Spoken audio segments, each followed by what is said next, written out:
大家好，我是杨蒙恩。终于回来上节目了，太帅了！谢谢，就等这句话，谢谢。真的，不然我现在每天打开小某书，他在那儿给我推荐，猜你想搜，杨蒙恩去哪儿了？我跟你说，人一旦从网上消失了之后，别人就会觉得你出了什么问题。我还收到那网友啊发私信关心我说，蒙恩，看你好久没有发微博了，不知道是不是你的感情出了一些问题？我是再见爱人导演组的导演，有没有兴趣？我说 OK。朋友们，我这2年什么都没有发生，真的没有任何事。我这2年一直在准备出国留学。我去年1整年我都在学英语，然后考了托福，然后年底成功报考了纽约大学电影系的研究生。厉害吧，厉害吧？但是我没考上，我没考上，给我干懵了，知道吗？他们跟我说我分不够，我说我以为明星上大学不要分啊。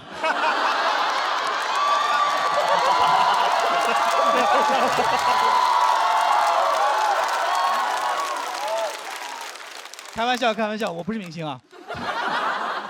是的，我面试的时候我还跟他们假装谦虚呢。我想说我自己是个小有名气的演员。我说 I'm a little famous。下来一复盘，果然英语没写好。英语里面little 是有一点儿 ，little 是几乎一点都没有。哎，我还跟人要奖学金呢，我奖学金我也不会说。I want you give me money. Give me money. I need money. I need money. 我这个面试总结下来就4个字儿：敲诈勒索。人那边也纳闷呢，说：“哎，今天面试一小伙子，一点名气都没有，还跟我说觉得自己巨牛。”我当时就不应该跟这些老外谦虚。我看 I'm little, I'm superstar, icon, influencer, 爱奇艺 SVIP 会员，是吧？只要我愿意为这个面试结果，我可以抢先看。我跟你说，我也就在现场这样讲，知道吧？这个段子能播了以后，你们看吧，那些 VIP 们呢，肯定在那发弹幕呢，什么 famous 是形容词，不能跟在 little 的后面。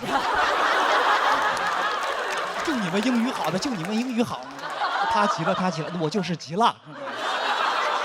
我刚跟弹幕吵了个架，不好意思。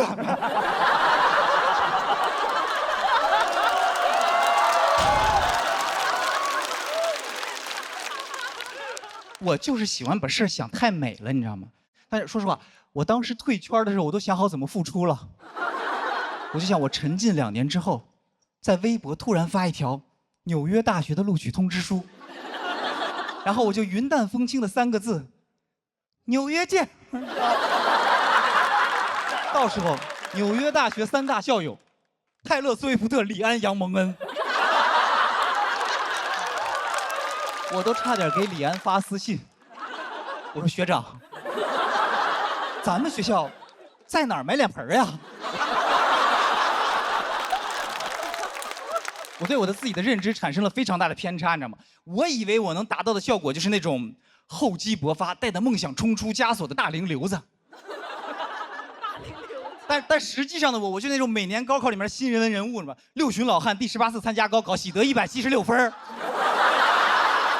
最后大家佩服，都不是因为我取得了什么耀眼的成绩，大家就是纯惊叹，这老登还有气儿学呢。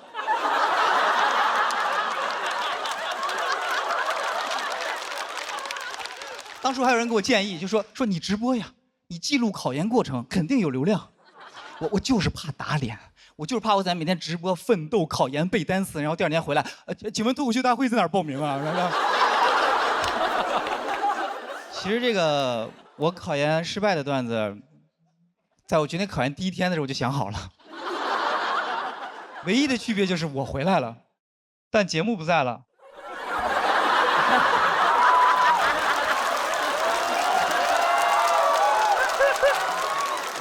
我真的回来以后，我朋友们跟我吃饭呢，聊的都是我熟悉的人和事儿，但用的都是我听不懂的词儿。现在主要俩节目，一个拖沓，一个喜单。我说拖沓喜单啊，这俩节目一个鹅的，一个桃的。我说，什么鹅的桃的？我努力听懂他们说话的样子，就像一个刑满释放人员。我跟他们说的话也像刚放出来的。他们说：“蒙恩，你到底上哪个？”我说：“少废话，这两个哪个来钱快啊？I need money。”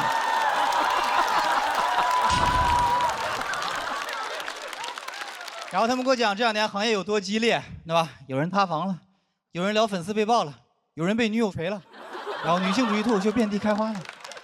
我听起来就感觉脱口秀这2年的发展好像就是女演员一直在上桌，男演员一直在上炕。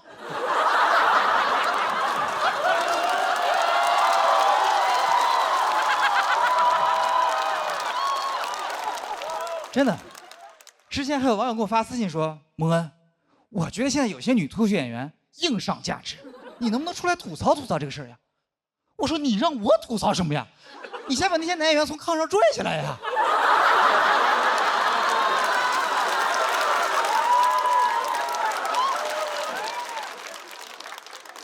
这个没有影射同行的意思，就是真的是这样的。然后杨丽还问我说：“杨哥，这2年你发生的事儿，你就一点儿也不知道吗？”我说：“对呀，我真的不知道。我为了学英语，我关了朋友圈，我卸载了微博，然后一切社交软件我都远离，避免打扰。”他听完之后，他都惊呆了。他说：“天哪，就这都没考上吗？”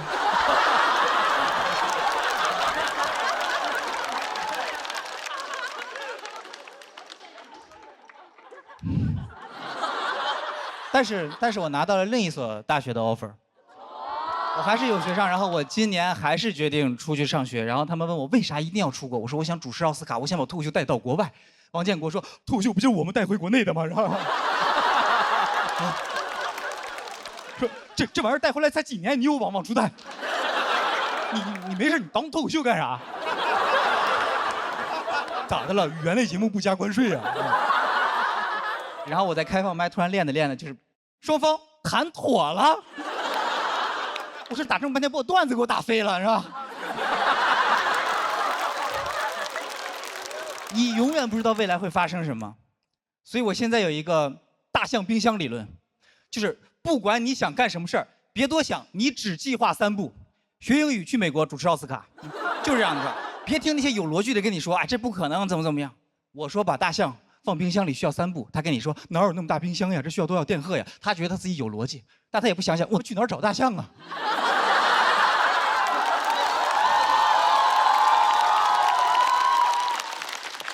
其实很多人都觉得你实现梦想才是成功，但我自己觉得就是，当我去追的那一刻，我就已经成功了。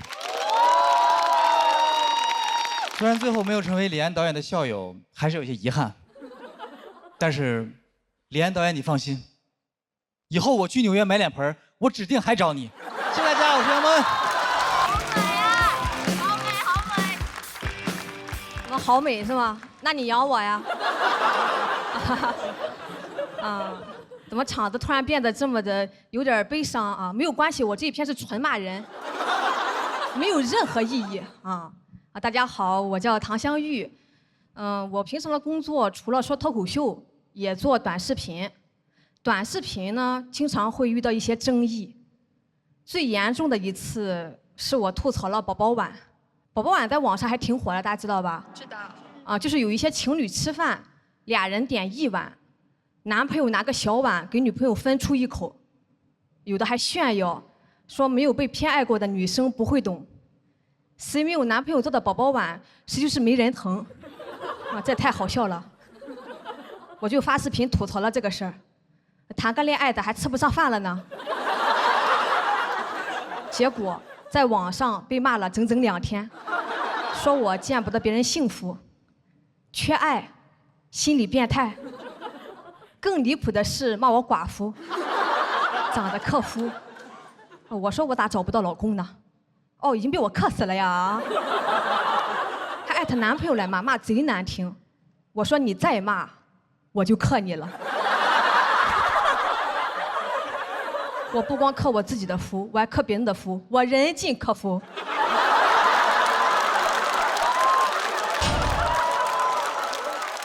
再加上营销号的各种搬运啊，这个事就闹大了。当天微博热搜迅速冲到第8，力压马斯克。老外我照样克。啊，来的都是克。热度越来越高，删了也没有用，删了又跑到我其他视频里去骂，株连9个视频。就在我实在受不了，准备要退网的时候，出现了一个关键转折点啊！转折点来了啊！我的偶像王嘉尔官宣了国内巡回演唱会，咔咔几个热搜，直接把我顶下来了。我当时就反应过来了，我根本不是没人疼。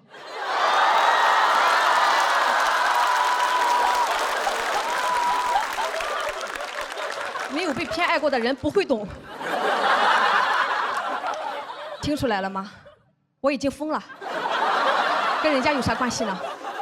但一个普通人热搜上挂一天，就很难不疯啊。我啥也不敢发了，这个活风险太大了。我突然觉得吃男人给的饭也没啥不好的，我也找个人养我吧，谁找不到呢？我连夜注册了一堆社交软件，专门匹配厉害的，啊，最起码得是男硕士，全日制的啊。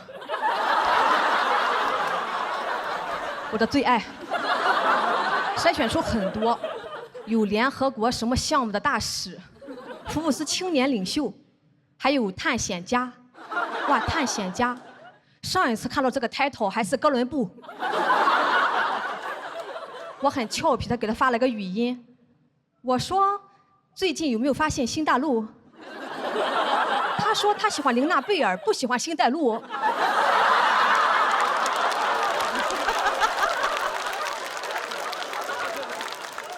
这样的口音条件，我俩还聊了3天。第3天，他就想来我家探险，我都不知道我家有危险。我说那你能不能救救我？我把热搜发给他，他说对不起打扰了，你别挂我可以吗？只有一个弟弟没有退缩啊，还得是年轻人啊。他是一个00后，比我小7岁。啊，我也没想到我这么坏。弟弟虽然年纪不大，但特别 man， 可以说是一个小小男子汉。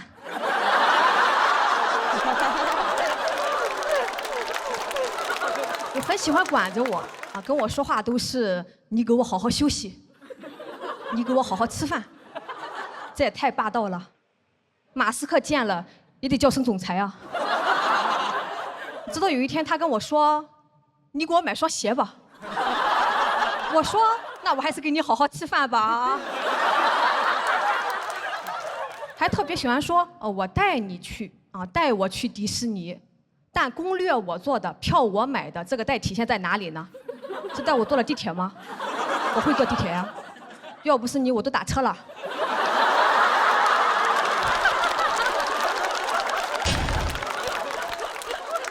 就甚至我朋友圈发过的旅游的照片，他转发给我说下次带你去。你们可能我发了，是我去过了，我又不是偷的别人的朋友圈。行，那你带就带吧，我看你怎么带。哦，全程就给我买了1瓶水，哦，原来是小额贷啊！没有这瓶水我就渴死了呢。我说你可别再带我了，我现在都害怕，将来你走的那一天，会不会也要带我一起走？他说这就是一种说法啊，不重要，重要的是在他面前，我可以永远做一个小女孩。这也太宠了吧！但现在这个小女孩要自己养小女孩。还要养你这个小男孩，好像比我当独立女性的时候还要独立啊，甚至有点为母则刚了。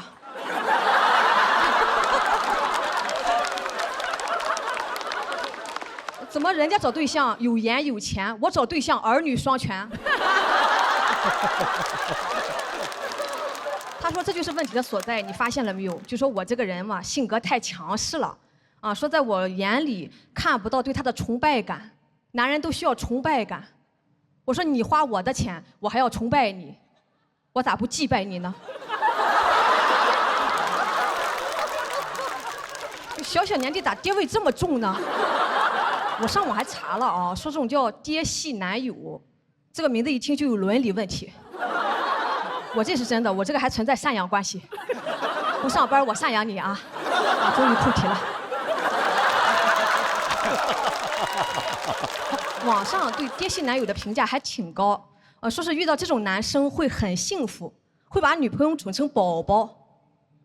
我一看宝宝，那不行，那我的碗岂不成了宝宝碗？我这不是背叛了我自己吗？所以最后我说，要不咱俩还是算了吧，不是我不孝顺，实在是忠孝不能两全呀。好，大家谢谢，祝你们开心，谢谢。Hello，大家好，我叫刘洋哈，然后大家也知道我最近一直在录2个综艺，然后北京一个，上海一个，所以基本上就是来回飞。你知道飞多了之后，你会就是产生很多的见识，我长了很多的见识。比如说我第一次在飞机上遇到经济舱的金卡会员，各位有遇到过这种金卡会员吗？我第一次遇到的时候很惊讶，我说金卡，这得多尊贵啊！这不得一会儿空姐跑过来说：“李先生你好，您是我们尊贵的金卡会员。一会儿咱们还是老规矩，飞机起飞之后您来开，其他乘客把安全带系好。我们李先生喜欢转圈飞啊。”想的是这种。你知道金卡会员享受什么特殊待遇吗？什么都没有。他唯一享受的待遇就是空姐会过来告诉他所有人都知道的消息。然后跑过来，就这消息跑过来之后，目光如炬盯着李先生，炯炯有神，生怕瞟我一眼，然后让我把尊贵感给偷了。盯着李先生，李先生您好，你是我们航空公司尊贵的金卡会员，我们的飞机将会在19点降落在首都机场，地面温度23度。如果你没有别的问题，我就先走了。他就走了。我说这有啥尊贵的呀？李先生也很局促，这就是金卡嘛，对吧？很不尊贵呀。我心想这得帮帮李先生啊。我就在那儿坐着坐着，突然说：“几点到啊？这不知道时间坐过了怎么办呀？地面温度多少度啊？手里的外套穿不穿呀？穿不穿呀？”李先生明显腰都直了，说：“可以穿。”然后关键是就这么点信息，他还生怕我听到。空姐跑过来就跟那个特务接头似的，跑过来之后：“李先生您好，您是我们尊贵的金。”李先生您往这边一点，您是我们尊贵的金。李先生，您是我们。李先生，我给您写下来。要命了！其实我吐槽这个金卡也吐槽了一小段时间了。然后前2天遭到了报应，各位，我坐飞机太多了，我升级为国航尊贵的金卡会员了。我在飞机上待着，离老远空姐就要过来，我说别过来，别过来。空姐说刘先生，我说 no。空姐告诉我任何消息我都及时给大家分享。听完了说19点到啊，各位，首都机场。我恨不得给空姐捧哏来缓解这种尴尬。空姐说一句我捧一句，也没那么尴尬。空姐说：“刘先生您好，您是我们尊贵的金卡会员。”我呀，我们的飞机19点降落首都机场，没听说过。如果您没有别的问题，怎么着呢？我就先走了。去你的吧！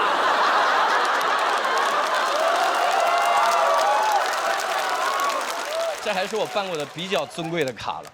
我办过最不划算的一张卡，是我去一个景区，说是景区，实际上就是一座山；说是一座山，实际上就是一个小土坡。那山有多高？那山就300米高，各位，300米，你知道什么概念吗？300米，苏炳添登顶只需要27秒。就这么个小破山，然后收100多块钱，然后服务员问你要不要加80块钱升级为我们的畅玩 VIP 套餐体验卡。我说那我当然要畅玩卡，然后我就升级了，花了80块钱。你知道畅玩卡唯一能畅玩的，就是他们在山顶上有一个玻璃栈道。你见过玻璃栈道吧？2个小土坡之间弄一个玻璃板子，你走在上面说 pass 了 pass 了 pass 了 pass 了，就那么个破玩意儿，你说玩不玩？当然玩，80块钱白花了。我就玩，但是问题是各位，我有严重的恐高症，我站在上面一步都舍不得走。别人说是80块钱这么心疼吗？一步不迈。但是问题，我老婆了解我，她说你这样，你把眼镜摘了，你看不见不就不怕了吗？我就把眼镜摘了。各位，我还有严重的散光，我一摘眼镜，玻璃栈道变仨了，3倍恐惧。我实在没办法，我就把着那个杆，我真的眼睛都不敢睁，浑身颤抖，一点点往前蹭着走。旁边人都惊了，我说盲人也怕玻璃栈道吗？不合理啊！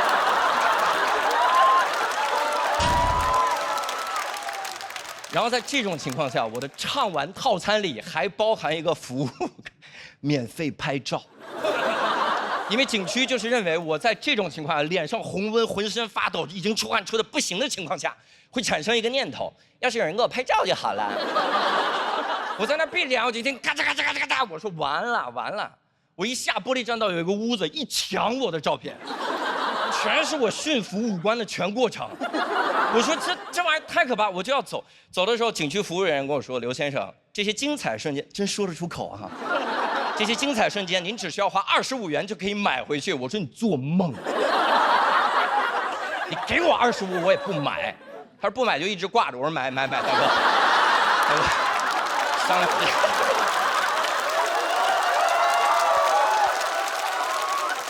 但是我也办过比较划算的卡。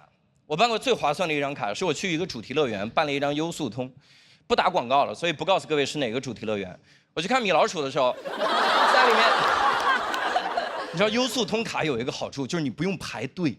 你去了主题乐园，你排过队都知道，那队伍都不是直线，那队伍就 S 型，那都不是 S 型，那就是人类小肠图解。门外5个小肠，好不容易绕进去一看，还有5个小肠，一直在那儿绕。这种队伍里最尴尬的就是你迎面过来一个熟人，你们这一次碰面，接下来你们就会无数次的碰面，你们就一直绕，这哥们就一直在你前面，你转3圈就没话了。在那走着走，哎，老张，你也来这个主题乐园？我也来了，真巧，多少年没联系了，真是常联系，回头见啊！一回头就见了。啊，老张，我坐飞机来的，是，飞机很累，吃饭啊，记得吃饭。然后一回头，咱们现在把饭吃了呢啊！我告诉各位一个方法，我自己研究出来了，在这种队伍里，如果你想要维护你们的友谊，你只需要还说一模一样的话，但你换个形式说就好了，保证你们的友谊长存。就是你用评书的方式说一模一样的话，友谊还在。你想想那感觉啊！一看到老张，哎，老张，你也来这主题乐园啊？我也是，哎。来的时候，那个飞机上啊，黑暗中忽然听得一阵脚步声，欲知来者何人，咱们下圈分解。一转过来是空姐，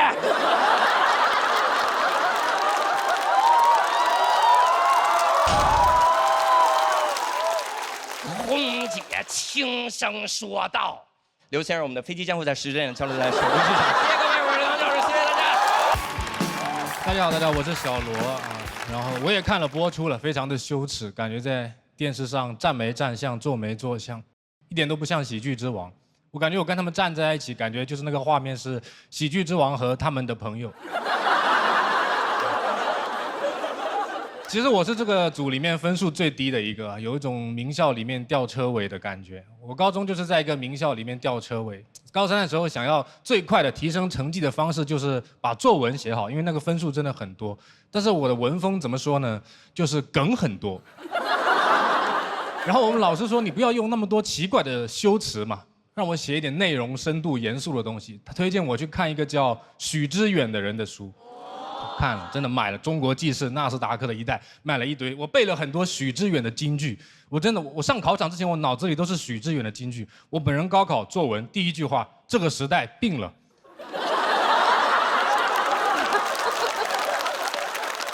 0分，因为大梗不能放在开头。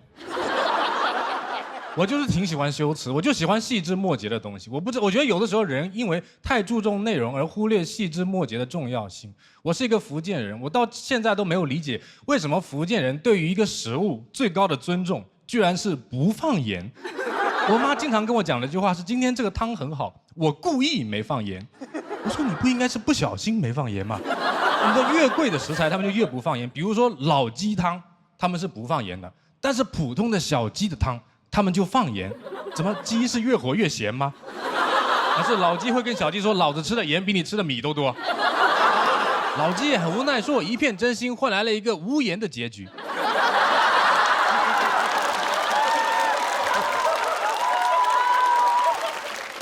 我是属于那种山猪吃不了细糠的那种人，吃不来什么食物的原味，就喜欢调味料的味道啊。就这么说吧，13香小龙虾跟13香澳洲龙虾对我来说是一样的，就什么钱不钱的，喜欢的就是王守义这个人。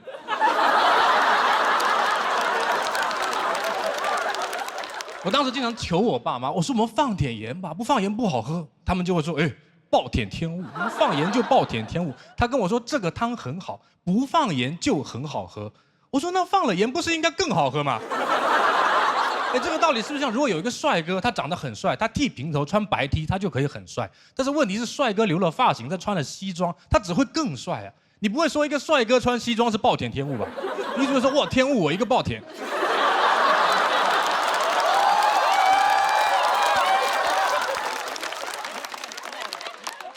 还有一种情况就是，他们跟你说这个汤不能放盐，因为这个汤很补。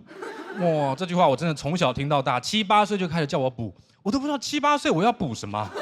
每次学习成绩不好就一碗猪脑放在那边，学习成绩不好应该补什么？应该补课啊，应该补什么？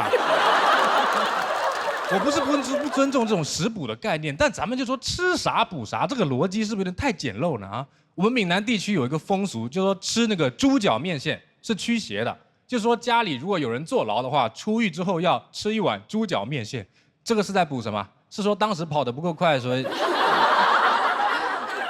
我邻居家小孩就特别喜欢，就特别听大人说话，很爱喝汤，喝汤长大，真的特别补，没到30岁就痛风了。他现在追求是一个东西应该毫无营养，他身体负担太重了。我半夜问他问我要不要吃夜宵，我说吃啊，吃什么？他说吃垃圾。他连食品2个字都不加，吃垃圾。我们2个对话像2只流浪狗在对话，走吃垃圾，走吃垃圾。我觉得这个也有点极端了吧啊！追求毫无营养，我觉得商家也非常配合。你们有没有看过那种饮料或者零食的配料表？里面会写蛋白质0、糖0、卡路里0，你没有，你写它干嘛呢？配料表就是食品的简历嘛，对吧？你会在你简历里面写4级没过，小提琴不会。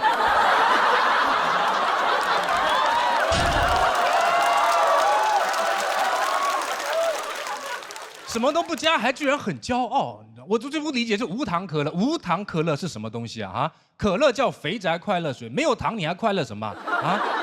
没有糖你就不是真正的快乐，你甚至都不是真正的可乐。肥宅再也不能快乐了，肥宅只能安康，快乐啪没了。因为我觉得饮料、零食、汤这些都不是必需品，你是因为来享受快乐的。你享受快乐的时候，就不要老想着提升自己了。有没有那种朋友，就是你跟他一起看一个英文电影，看着看他突然说，要不咱把字幕关了吧？啊，我们来练英文。哦，我真的2分钟就睡着了。他问我说：“你记得电影讲什么吗？”我说：“我记得，电影开头有一只狮子在那边啊。”我为什么要在休闲的时候练英语听力啊？对吧？好好的一句台词，阿甘说：“妈妈说人生就像一块巧克力。”我满脑子都是 A， 阿甘的妈妈喜欢巧克力 ；B， 阿甘是一块巧克力；C， 巧克力的价格是9磅15便士。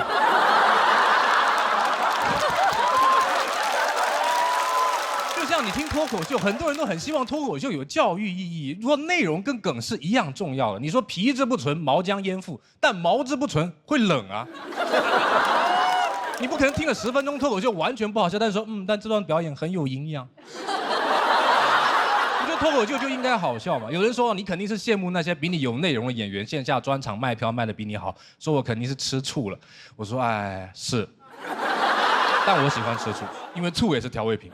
我就是为了这个醋包这个饺子。谢谢大家，我小文。大家好，我是付航。我不想当猴了，因为到哪儿都管我叫猴。前2天我在一个办事大厅，有一个大哥，他都离得我很远，好多人，他直接就，哈，我也不能不回应他，显得有点装，我就给，结果呢，他说来猴哥合影，咔，照张照片揣兜里，引起旁边老大爷的注意了。你说老大爷看热闹，他们没有任何的边界感，他们就这样，就这么。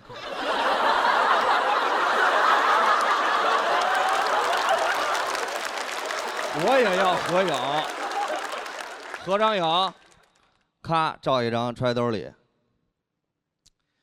你是6小龄童吗？我说我是姆巴佩，小红须。他说嗨，以为你是谁呢？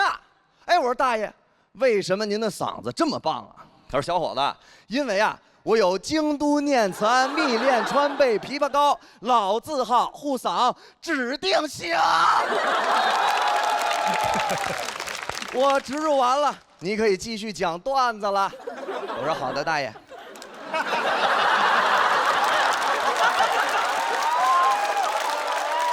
演出正式开始，朋友们。我不想当猴了，我想走一些高端的人设。我想高端起来，我要改一下我自己的格调，鼓足勇气去吃了一次法餐。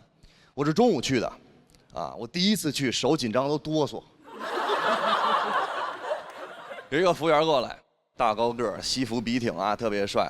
小伙子，哎，先生，平常有什么爱吃的法式甜点，说一个送您一份。我当时第一个想法就是法式小面包还是盼盼，但是我没说，我说你给我来一个米苏提拉。他说先生，您说的是提拉米苏？我说提拉米苏。我平常在外国待的时间有点长，喜欢用倒装语句。他说那先生，您可以用英文点餐。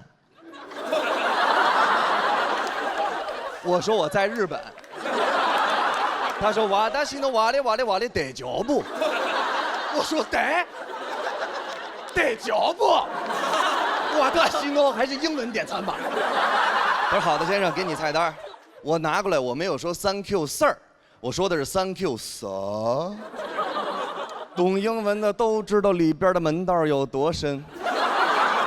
Sir 是美音儿。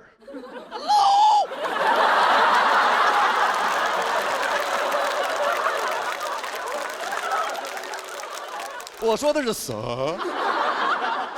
是英音儿，高端。啊，服务员也懂我意思。哦，先生，您在英国有朋友？我说对，我家狗是柯基。你点餐吧，别说话了。当时拿过来，我说英文点餐 easy， 只要语法不有大问题错误就可以了。我说哎呦 waiter I want， 主语动词 want 不用加 ed， 因为是一般现在时。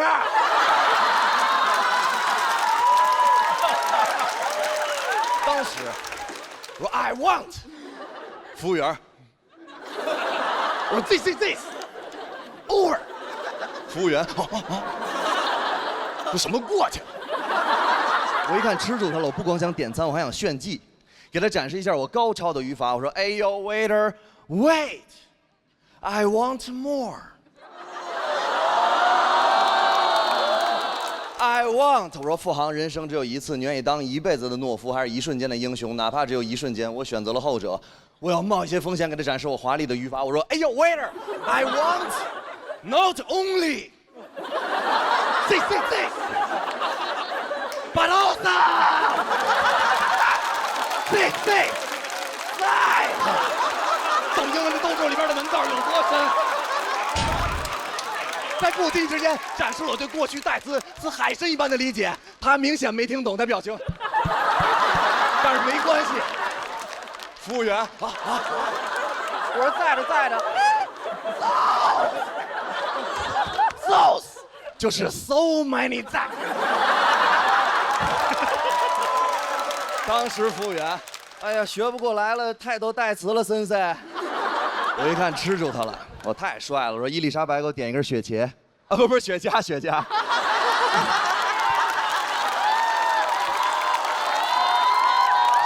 茄是什么东西？点一根雪茄。当时服务员说好，他就把酒单收走了。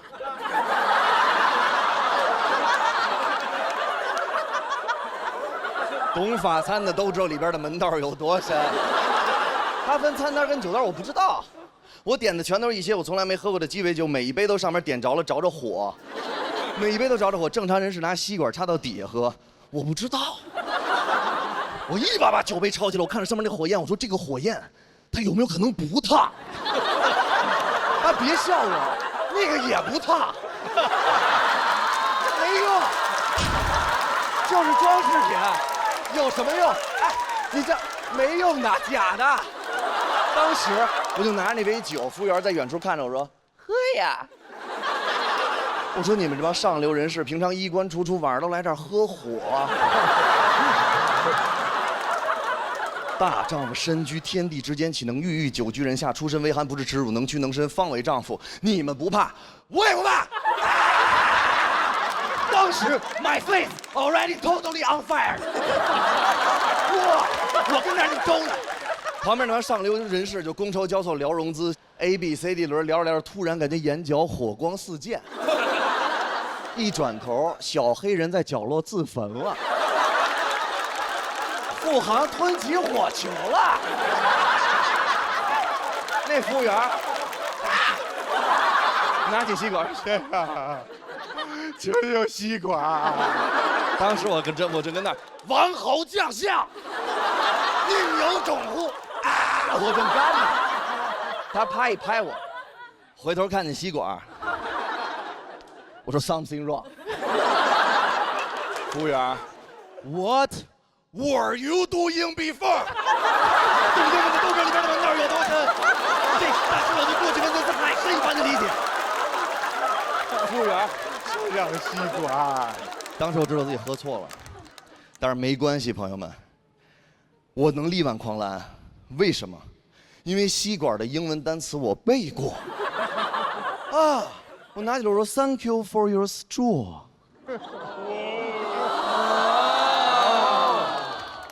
一吸管英文啊！当时我拿起吸管，我说 This time I will be a little bit gentle。然后我开始拿吸管吸杯子上面的火。我不知道为什么，我就想熄火，我就拿嘴一嘬，我发现用吸管比不用还疼。我跟家正嘬，服务员跟旁边基本都开始哭坟了。他说别喝了，先生别喝了，你没事吧？别在这自焚。你没事吧？我说太上老君三昧真火，烧不死我。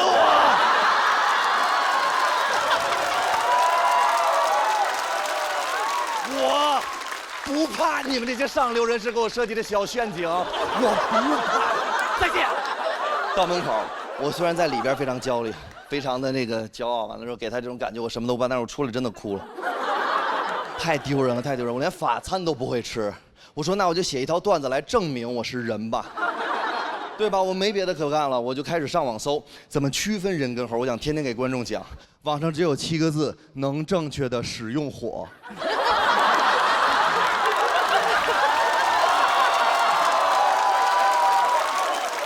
我手机都吓掉了，我手机掉地下，最开始我这么捡，后来我就这么捡，后来我就这么捡，后来我就这么捡。后来我就这么讲，懂进化论的都知道刚才这段表演的门道有多深。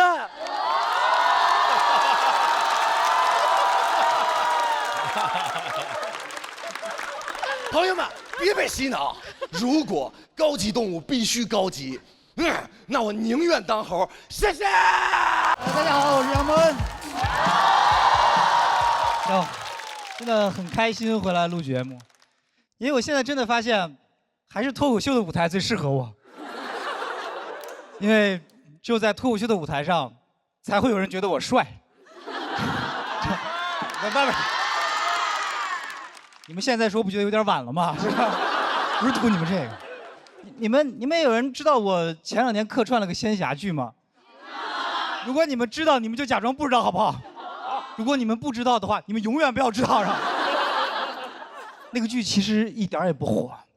但它真的给我造成了很大的伤害，因为那个剧上的唯一一个热搜还跟我有关，叫“才发现杨蒙恩这么难看”。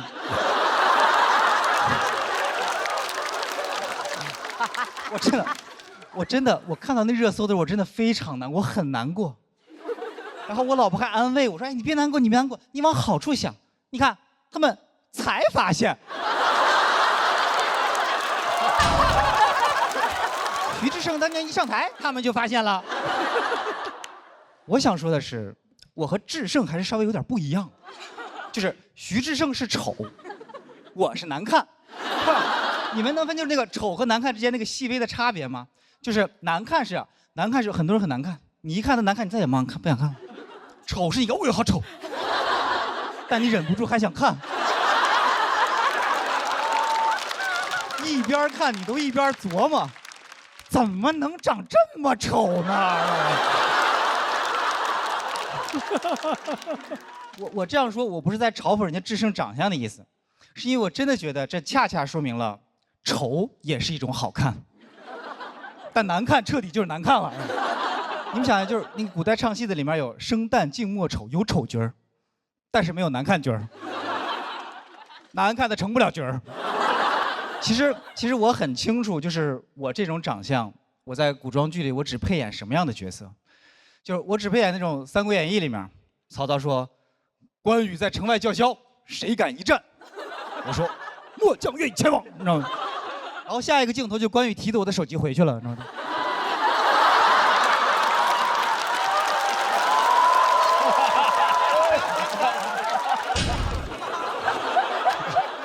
打战鼓呢，在这个就是。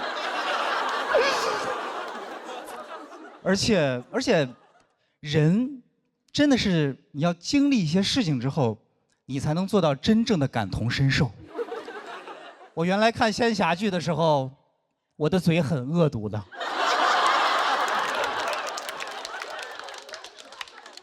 但凡那个男主角脸长了一点，我盯着手机我就骂。我说你个丑货啊！你修仙光修下巴呀，是吧？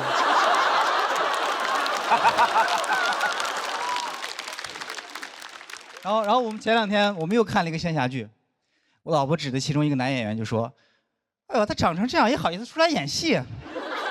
我跟他说：“他也不容易呀。”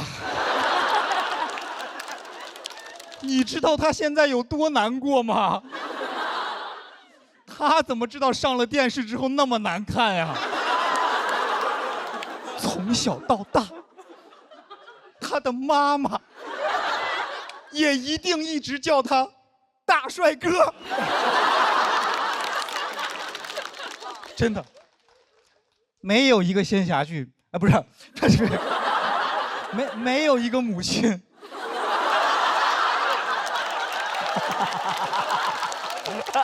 会觉得自己的儿子难看的。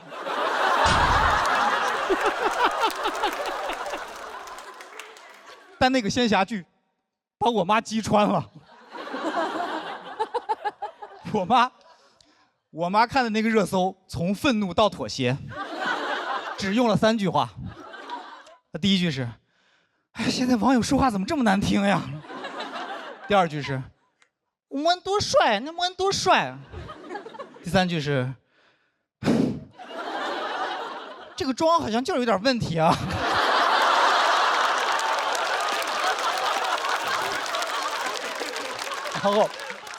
然后我之前还刷了一个短视频，那个短视频就是在讲什么是凡族长相。他就说，如果有的人这个眉骨高、颧骨大、下巴后缩，这就是凡族，就大概就长这样。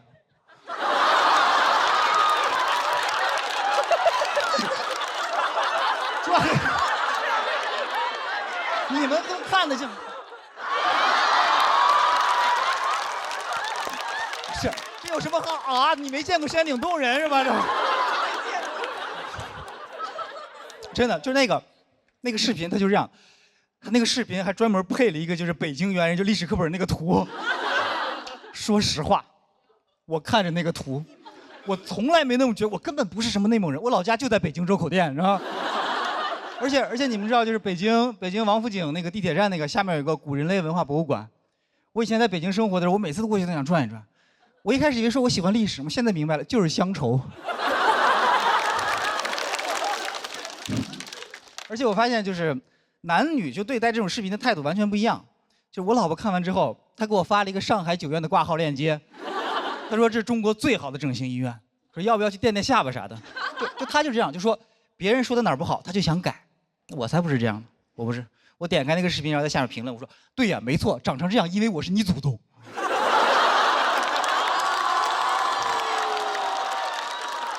你知道，就是其实我这么生气，也不光是因为他说我长得反祖，是因为那个视频的标题是警惕。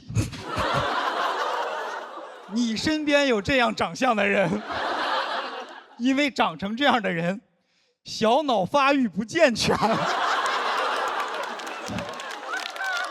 所以他冲动、易怒、会报复，然后后面跟了一堆杀人犯的照片，就是他就是对我这种长相的一个全方位的否定，就是说我这种人就是长得差，小脑差，脾气还差，我感觉我就是徐志胜小佳和翟佳宁的结合体。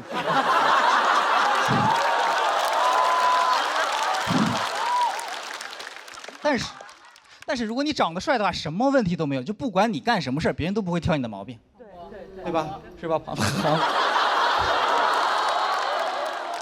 你们还记不记得去年美国有一个大帅哥，枪杀了一个 CEO？你们看看你们这个反应，你们啊，一定不是因为他杀了人吧？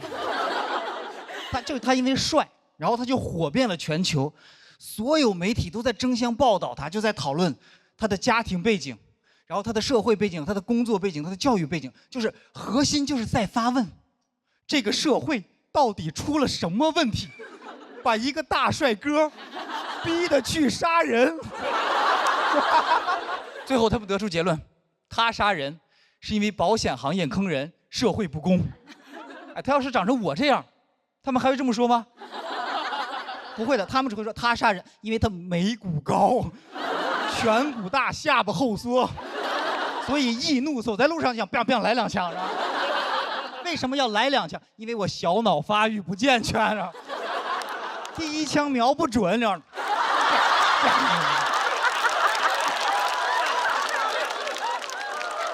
根本不会有人在乎我是不是有什么难言之隐，也不会有人讨论我的 OOTD， 我的照片只会被那些自媒体截图做成短视频，然后标题是警惕你身边有这样长相的人。谢谢大家，我是杨文。好，大家好，我是唐湘玉。还是脱口秀的舞台好啊！我也不敢演线下剧了，现在。那张照片不会突然出现吧？特别压力特别大，最近因为一直在比赛嘛，我确实还是压力挺大的。我就去刷我上一季的高光时刻，解压，压力更大了。因为有一条视频点赞特别高，但热评第1，你们知道是什么吗？是有人放了一张我的丑照，没有比杨哥那张好多少。说他其实长这样，好多人帮我说话怼他，那咋了？关你啥事啊？人好笑不就行了吗？好像没有安慰到我什么呀。但我好好打扮一下吧，也有人不满意，说忘本了，好看了不好笑了，咋了？是粉底把笑点盖住了吗？他说你应该把心思放在业务能力，不然你再打扮也只是一个普通的小美女。我仔细想了一下，未尝不可呀。大家好，我是杨文。谢谢，真的谢谢你们，而且你们真的辛苦了。我洞房都没闹这么晚。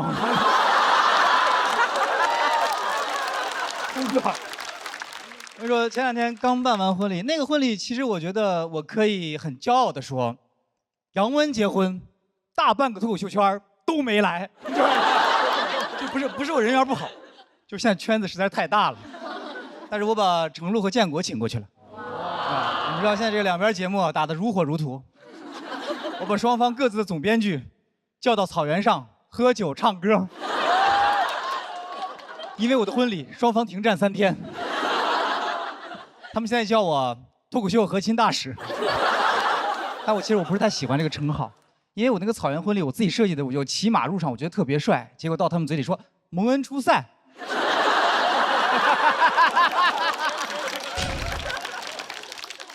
那个马真的非常难控制，我上马之前，教练特意交代说，记住了，他是畜生。你要征服他。说实话，我当时没听进去，马听进去了。打我开始上去之后，他就试图在征服我。因为那个新娘的马新娘的马特别好，但我那个马特别躁动。新娘的马走起路来就很优雅的完成工作，它就这样。我那匹马就是这样。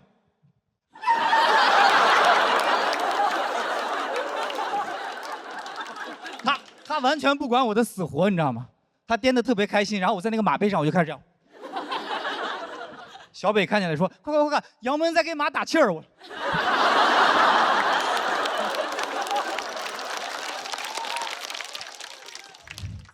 结束之后，所有人都在夸那匹马，他们说：“这个浩瀚的马子，你威武雄壮。”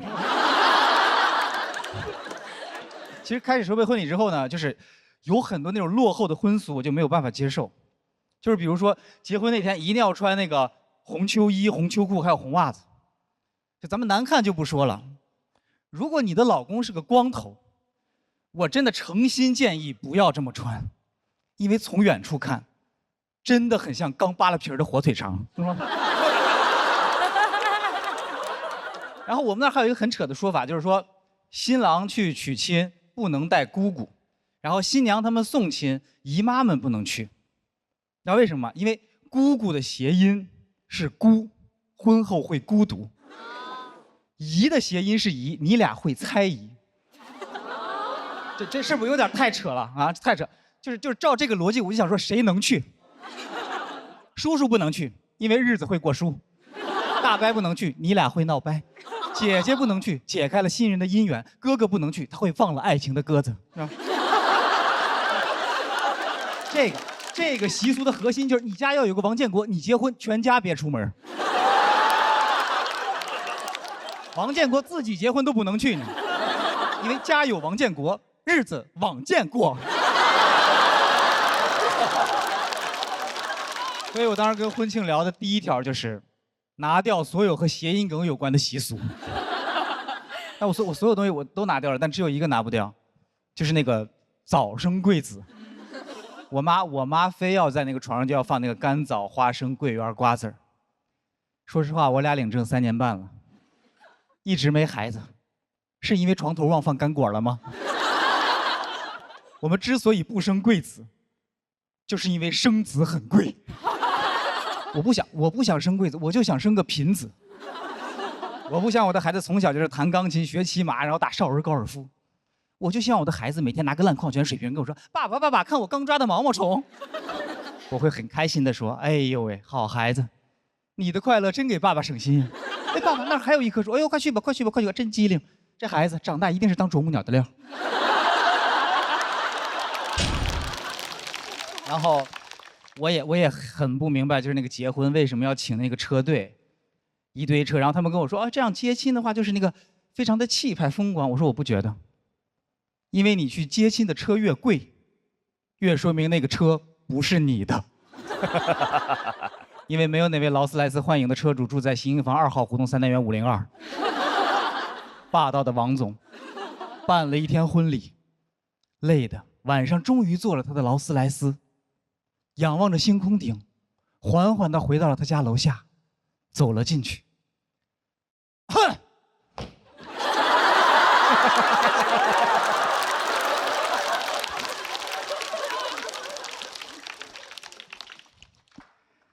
喂，小刘，1楼的感应灯记得修一下。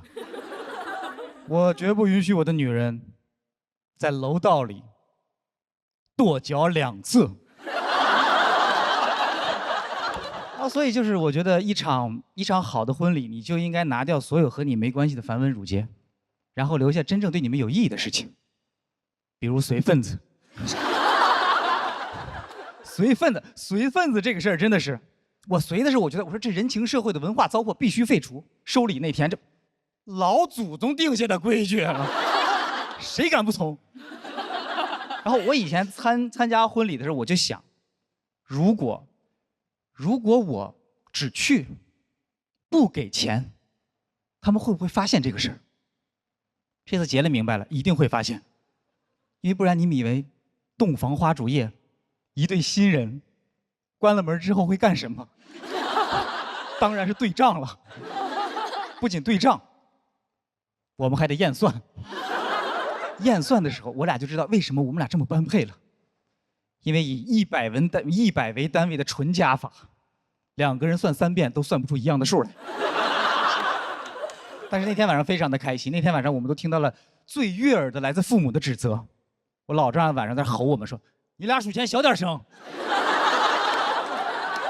最后，当我们终于忙完了一切，然后精疲力尽的躺了下来之后，刘佩玉含情脉脉的看着我说：“要不咱俩再数一遍？”我真的当时我一个蹬就我就起来，我掏出计算器，我说就等你这句话呢嘛，归零归零归零。这个我想说就是这个世界上，到底懂不懂不重要，最重要的是有一个懂你的人在身边。我们俩都知道，就是婚姻不一定会让人变得更幸福，但数钱可以。谢谢大家，我是杨蒙恩。Hello， 大家好，我是杨蒙恩啊。那个我之前是个，我刚刚表演了一个忘词儿，好是吧？没有，因为前面刚连的忘词儿，然后在我后面后台的时候我特别的紧张，然后我说与其传染我不如先得吧，我说这。其实这样，今天聊一下我之前的一些生活。我之前是跳街舞的，有人看不出来是吗？你这样能看出来了吗？是吧？来一个。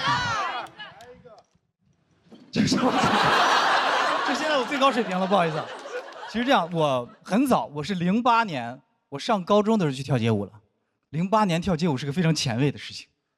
08年，王一博甚至都不是练习生呢，王一博就是个小学生。而且那时候全内蒙更没有几个人知道街舞是什么。那时候有几个年轻人在我们那公园那空地里面跳舞、翻跟头，然后各种转，围了一圈大爷大妈在那儿看，根本不知道他们在干什么。后来越传越邪乎，说公园里面耍猴的没带猴，只能自己练。我就在那种情况下去跳的街舞，然后我们包头唯一一个街舞团叫精武门，非常的中二。就他虽然已经把那个武术的武改成了舞蹈的舞，但是我还是无法接受精武门里面跳爵士。我啪一走进精武门，所有人就在这儿。然后老师一边跳一边教说：“想象你们再开一台车。”我说：“你开什么？我说你开什么车让你这么开？你坐方向盘上了吧？你说。”我本来不想学，后来呢，讲完课之后，老师给我看了一个世界街舞大赛的视频，放完之后，他语重心长地跟我说：“这是世界最牛的街舞比赛。那这里面有日本人，有韩国人，有美国人，就是没有我们中国人。你们知道为什么吗？因为我们中国人接触街舞实在太晚了。”老师们再怎么练也比不过他们了，但你真的赶上好时候了。老师相信你从现在开始练，有朝一日一定能代表我们打败日本人、打败美国人、打败韩国人。我当时16岁的我听得热血沸腾，脑子里面已经出画面了。在一群外国高手的围攻之下，我一个托马斯全旋720转体完美落地，全场起立沸腾。主持人都激动地问我：“你叫什么名字？”我说：“我叫中国人。”这个时候，老师问说：“现在你知道你为什么要跳街舞了吗？”我说：“为国争光。”他说：“没错，这边交钱。”我发现我们真的很爱打外国人，真的。如果一个综艺干不下去的话，我们就找几个外国明星过来唱歌比赛，然后赢他们，是吧？我跟你说，我当时学街舞那个心情，就是那英那年那个表情包，就是我要洋人死。结果过2天舞团请来了一个外国的麦克老师，给我们上大师班，我又交了3000。我最后临走之前，我终于鼓起勇气，我跟他说了一句英文，我说 I will defeat you in your country。麦克老师也回了我一句中文，他说其实我是中国人。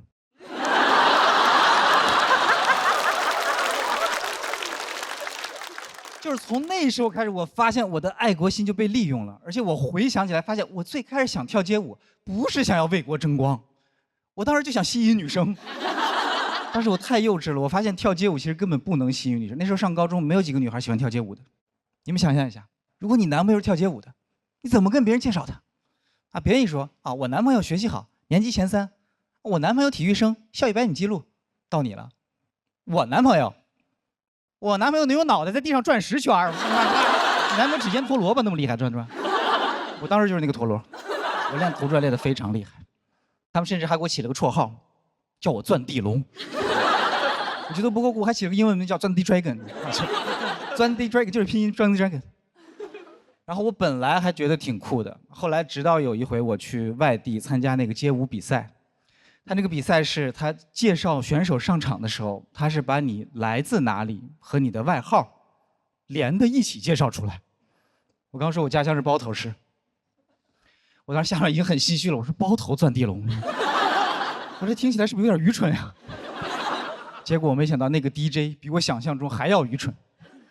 他操的时尚又浑厚的口音开始介绍我说：“哦，接下来这位选手是包着头的钻地龙。”